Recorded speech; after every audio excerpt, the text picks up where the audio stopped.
What can I answer? Yeah, hey, you just ask me what you want to know.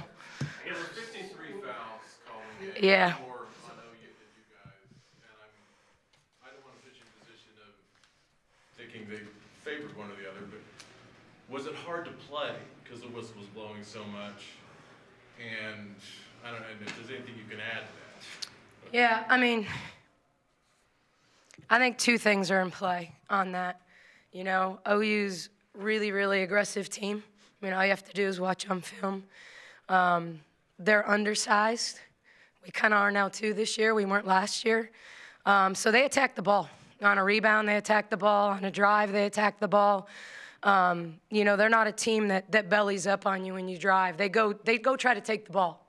And they're really good at it. And at times, it's clean, and at times it's not, you know. And I think, you know, Maddie Williams is such a good downhill player.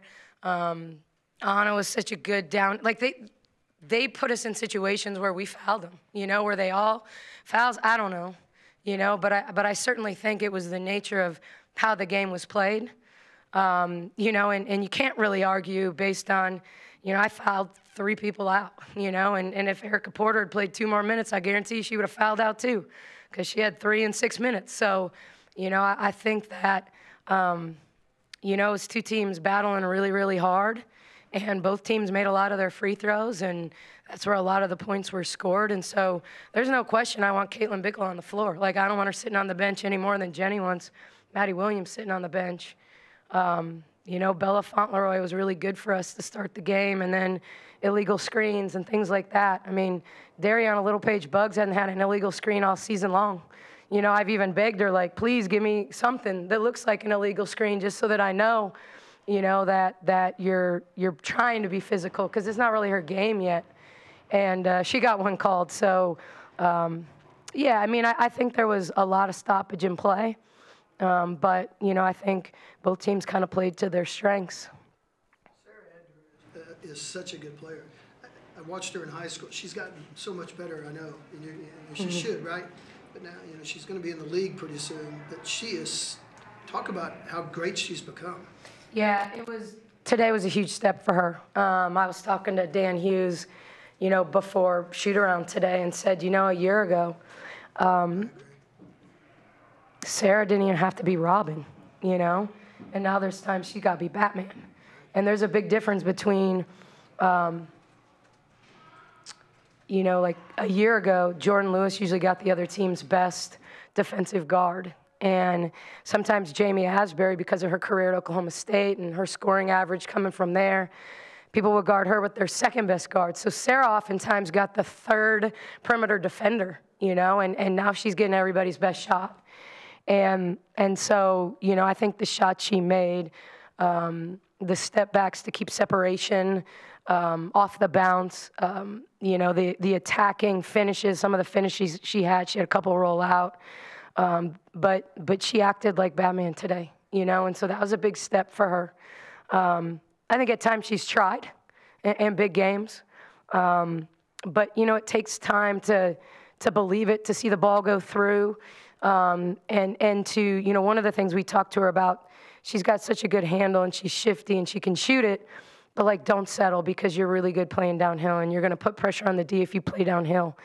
And, you know, getting to the free throw line is a big part of that, you know. And so I thought that was one of the things she did today that I was super proud of, is even though she started making some of those threes, that she didn't just settle. Yeah. Yeah. I mean, those are ones that, like, you know, believe me, last year I spent a lot of time saying, I got Nalissa Smith. You know, it was like when Gino had Diana Taurasi. Like, there were things, like, when you're coaching Nalissa Smith, that it's not good coaching. You know, it's just a really good player making plays. And so sometimes it's the only good coaching I do in that situation is giving Sarah the freedom and the confidence that I'm okay. You know, like, I'm okay with her taking those shots. I don't, you know, I'm a big believer. I know we don't play the same style as OU, but I think Jenny and I have some similar philosophies in terms of building kids up, you know, and making them confidently search their shot and create space. And both of our systems are about spacing. It's done very differently, but, you know, it's about, you know, if she's afraid to take that shot, she doesn't take it, you know? And so in some of those situations, that's the best thing I do is, you know, give her the confidence and the green light to make plays, you know, in those big moments. And especially when Caitlin Bickle isn't on the floor, because you can consistently look at our losses, and we lost because Caitlin Bickle wasn't on the floor in crunch time because she fouled out. You know, we're just a better team. We survived without Caitlin. We function really, really well because she's our best talker on D. She gets people where they're supposed to be. She's our best box-out player. She facilitates from the high post. Like, I know she's not an Alyssa Smith. No one is, but she makes us a better team, you know? And so it's really hard for us to survive. And so I thought two of the biggest plays of the game were Erica Porter's layups, you know, offensive rebound, double clutch, three-point play, just to keep them at bay, to never, look, we've had 10-point leads against that team last year, you know, that evaporated and we lost in one-possession games. And so keeping them at bay so they're not that one three-point shot away, that one time you fall down and Taylor Robertson's standing there wide open, you know. And so you got to keep them at bay because they get super, super confident and comfortable the closer they get because they never think they're out of the game because of the three ball. The first quarter, obviously, a lot went y'all's way there, especially turnovers and able to take advantage of it. What stood out to you about that? What was most important? And just the importance of taking advantage of those turnovers when you forced them. Yeah, I think it was the turnovers and combined with, you know, we're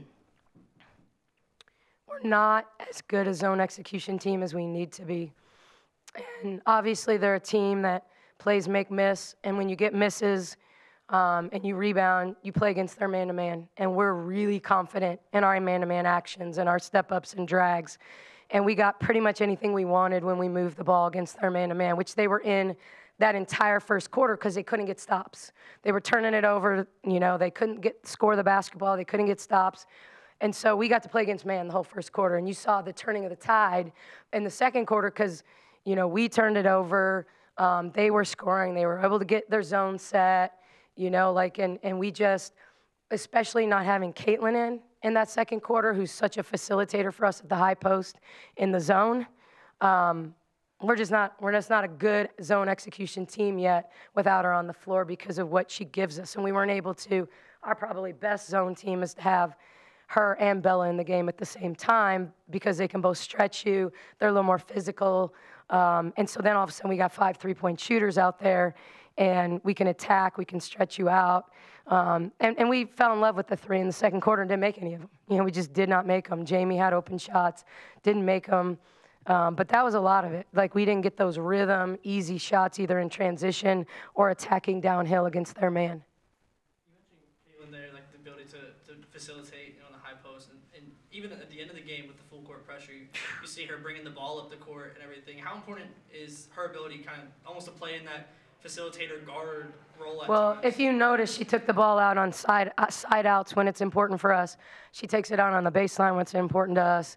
She's a part of every press break. Like, she plays the center, you know, like she plays this, and she just doesn't make a ton of mistakes. I'm not saying she has the greatest assist turnover ratio in the country, but she has my trust. And so when we have a possession, that's why it's so hard in late game situations when she's fouled out. You know, we don't have someone to take. Then I'm looking going, all right, who do I want to take out on the side that's going to know to call a timeout if they don't get somebody open, you know, that's going to not force something that, you know, that I can trust as a secondary or even a primary ball handler because, you know, Maddie's going to swipe at the ball. So Caitlin being guarded by Maddie, that's not easy, you know. So it's just the idea of protecting it, making the right play. So, and the pass she threw on the long pass was a dime. Like, that was like Heisman quarterback Caleb Williams, like, dime, you know. Might be dangerous bringing up that name. Sorry. He was the Heisman winner, though. Hey, you should feel better. They lost in their bowl game, right?